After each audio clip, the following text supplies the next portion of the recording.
this was the big surprise.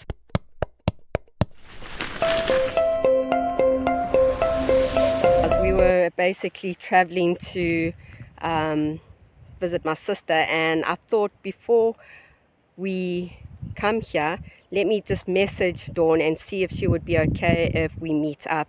And we both follow each other on YouTube, so it's been really nice to come overseas and visit a follower. So we are going to go and visit one of my YouTuber friends in Cyprus. And they're going to do a little tour with me, and we're going to see what they grow on their little homestead. But I'm at a nursery quickly just to pick up a little gift for them. So let's take a look and see what we can get them. Getting them a mother-in-law's tongue. They live, I think, just before Paphos. It's got this wrapped for her. Looks quite nice. And now we are heading off to their place. They're going to give me a nice tour, and I'm taking the whole family with me. Make it a little bit of a day out.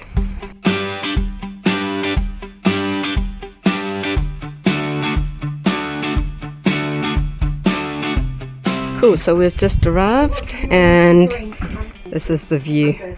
Really, really nice. And today I actually get to come and visit. The climate here is totally different to South Africa. I find it very dry and hot. But I've learned one thing in Cyprus is the fruit trees here and how they actually adapt to the heat here, which has been very interesting. And so Dawn is going to take me around her homestead, and we are actually going to take a look and see what she grows here.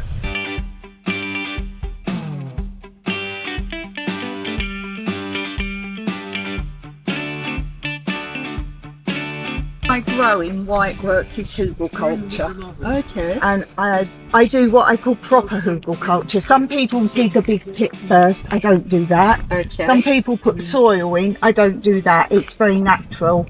So with the Hugelkultur, build it up and keep putting hay or straw on that is all just cut from our land. Okay. Doing that, it keeps the heat out from the roots and keeps the water in. That makes sense. So that also works for, we never get frost in this part of the island, Okay. or cold or snow, anything like You that. don't, okay. So that also would stop frost and that kind of thing as well.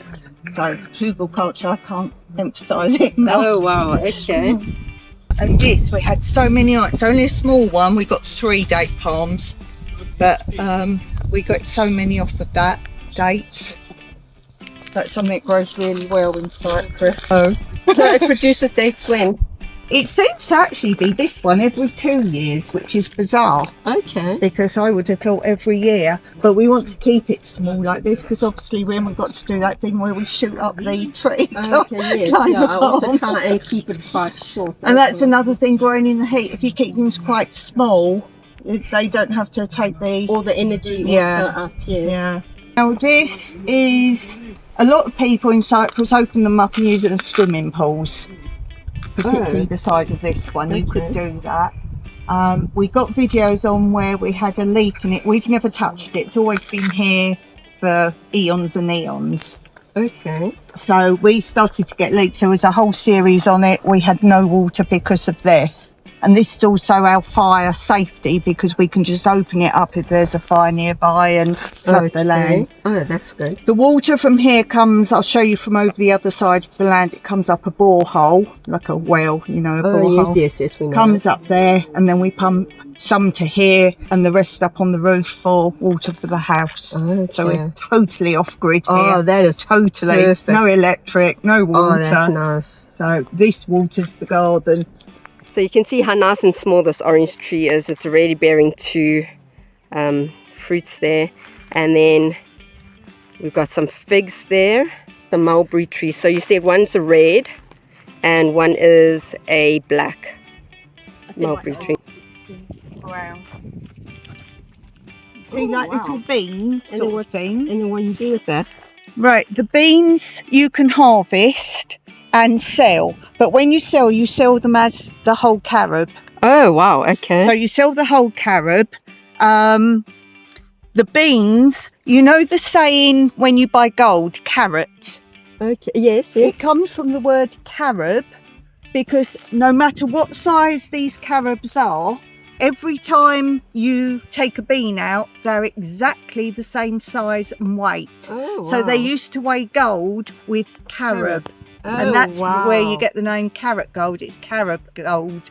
And we just learned something new Now, there. if you feel that round it's sticky, you can chew it. So it's like kind of toffee. Oh, okay. What, just like this? Yeah. The outside's a bit hard now because they've been on the ground, but the farmers go out in the fields and actually pick up the carobs and chew them when they're hungry for a snack. And what, spit it out or? No, chew it. Don't eat it. Well, let's Give it a try go. this. Okay, so Carob, let me try this. I don't know if you can see The juice. the juice, but it actually looks like a caramel. Yeah, it's like toffee-ish Yeah, so, or licorice. oh my gosh, nice. Yeah, you've got to try some. Oh as my well. word. I was not expecting that. And it's very good for you, good for your digestion. If you've got an upset stomach, it's really good for you.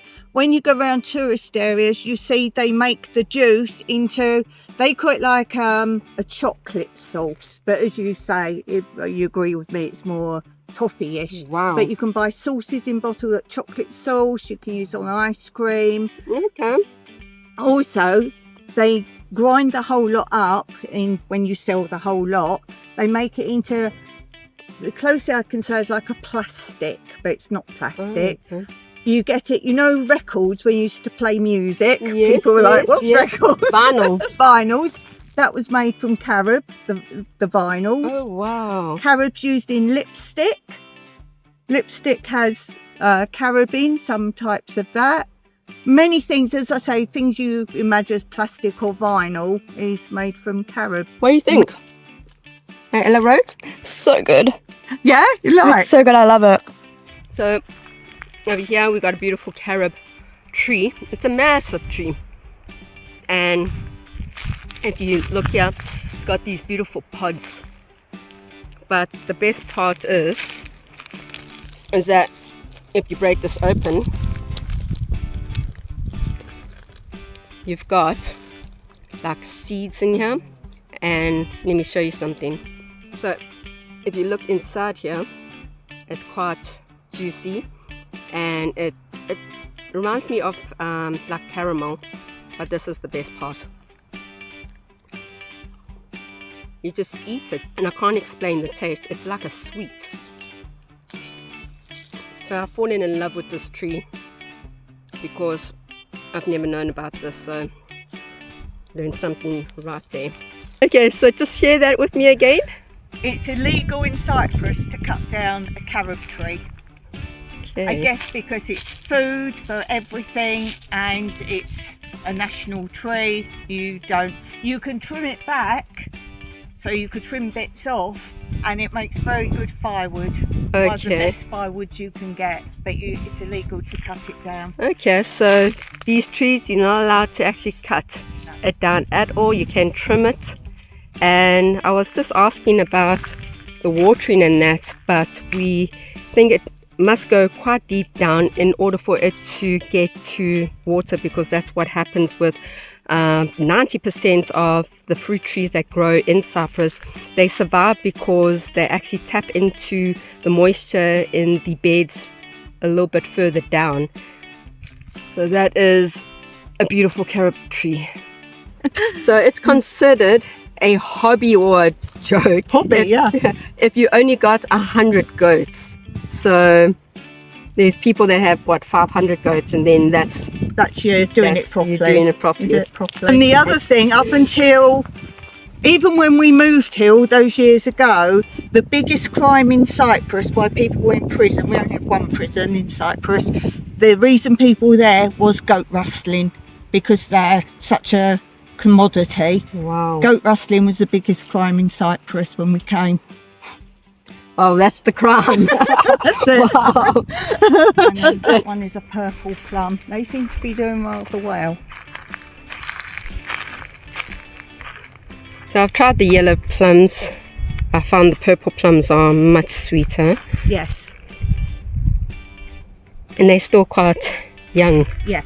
I think think it was 2 years ago. That one of This is what three. I call on my video the food forest, because this is some new fruit trees. We've got fruit trees elsewhere, but I call this a food forest because I want to get more and more fruit trees here. Okay. So this is the food forest. So this over here, obviously every homesteader needs a compost bin. So there's 2 compost bins here, and it's anything that is weeded out of the beds here, or even cut and trimmed, thrown there, and nature does its course. It just breaks down nicely and gives you this rich organic compost. So over here, Can't eat it. some aubergines, aka eggplant, aka brinjals, Like spinach. and then over here it's something called oriental spinach.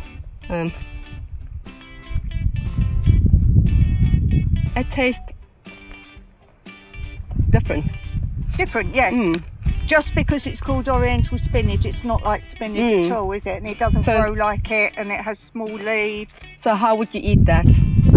Like that, or I basically, if I cook rice or something like that, I just put Put in it with in. the rice.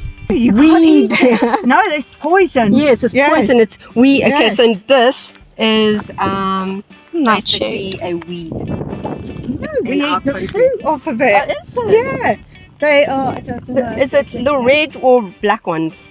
black? Okay, so yeah, back home they say it's Loud. poisonous. Yeah. So they just pop up and we just take them out. Right, and- there are different types. There are different types of nightshade. Some is totally toxic. Okay. Die. This one's not. This one's not. This Okay. They're like mini tomatoes. That's what they are. Okay. But I did a video on it to counteract any issues with it. You can eat the leaves, but obviously if you're not sure what one it is until you get the fruit, if you eat the leaves, it could be the toxic one. Okay, so this one is a nightshade, but eating. it's not the toxic Think one. of a very sweet, very small tomato. What it tastes like. Wow. It's something you wouldn't eat loads and loads and loads of. Yeah. But yeah, Okay. these are, I think, endive. Okay. I forget the variety of endive. It's a nice size, also in its flowering. Yeah, so I think these are endive. These are called salad. What is corn salad? It's just a leaf. You can eat the leaf as is, like a salad leaf. What, the long ones Leaf. or this one? So this corn salad. These are young ones. Try the young ones because they might be more tender anyway. So these are the young ones.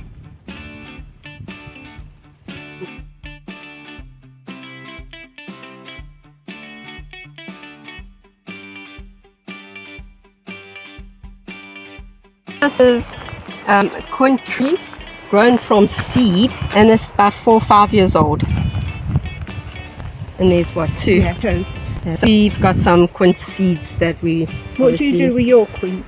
Raw as they are? Yes. Oh. Oh no, it puts a little bit of salt on it. Oh, you eat them raw? So that's how my father introduced us to the quince. He cuts like an apple, right. and then he put some salt on Right. it, and then he ate it like Because we that. cook them like cooking apples. Oh, like, okay, like okay. crumble and apple pie. And that you use it for yeah, that. that's how I do them. I must try it next time. So this will be Oh, about end of November we're harvest. Yes, November. So right now we're in summer in Cyprus, and the olives are all green still. So when they start going into like winter, they start ripening, and then you can harvest them round about November. And we make our own olive oil. So we're moving on to the next section. We've got some grapevines here, and then loads of carob trees, some random olive trees, and then we went down to the end there where she had some other fruit trees. So we're just going to carry down to the second leg of 3. Another one, I think that's the 6th one, 7th one. On my live yesterday, I replayed a video where I go around and count how many I've got of each type of tree. So if anyone wants to know how many. Fantastic. So guys, I will leave the link in the description where you can go and follow and just check some of these videos out. It's really nice to learn about other cultures and how their farms and that all operate. But if you look in the distance there, you can see we're not very far from the ocean. And where's Paphos from here? Down there. So, Up and over that okay, way. so Paphos is not too far out there. We've just finished the first half of the homestead, and I think we're moving on to the second half. It's really hot. I would say it's about, let me just see my phone, it's about 36 degrees now. And now we're just going to enter the next phase of her homestead, so let's see what's on there. So if you enjoyed this video, please give it a like, subscribe so you don't miss out on any more of our little tips and adventure, and I'll see you guys all in the next video.